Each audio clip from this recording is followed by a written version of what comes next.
বিদ্যুৎপৃষ্ট হয়ে মারা গেল এক অস্থায়ী বিদ্যুৎ কর্মী। মঙ্গলবার সন্ধ্যার সময় ঘটনাটি ঘটেছে পুরুলিয়া শহরের ১ নম্বর ওয়ার্ডে।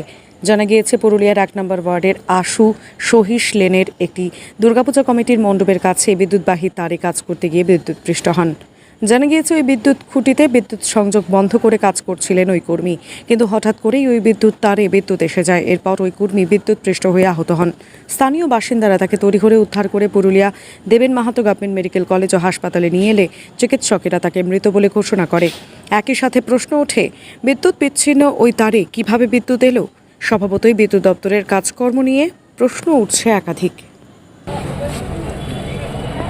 ইয়েতে ওই আমাদের দুর্গা মন্দিরে ইলেকট্রিক লাইনের যে কেবেল সামনে পুজো, তো তার জন্য আমাদের লাইনটা একটু দুর্গা মন্দিরের নিচে আছে, তো প্যান্ডেল করে অসুবিধা হয়। তার জন্য আমরা ওই অ্যাপ্লিকেশন করা হয়েছিল যে এটা একটা কেবেল দেওয়া হোক, যাতে না দুর্ঘটনা কোনো ঘটে। আচ্ছা, তো সেটা ওনারা যেভাবে কাজ করে ইলেকট্রিক ডিপার্টমেন্ট, সেভাবে হয়তো ডাউন করে ওরা কাজ করছিল। এখন কোনো কারণবশত বা যে কোনোভাবে এখন জানা অজানার মাধ্যমে কেউ হয়তো ওটাকে অন করে দেয়। আচ্ছা, তাতে সেই ঘটনাটা মানে কি বিদ্যুৎ পোলে উঠেছিল?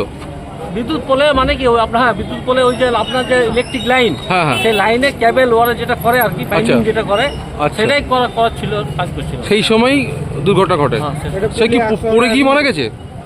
হ্যাঁ, আমি তো উনি কি বিদ্যুৎপৃষ্ট হয়েছেন?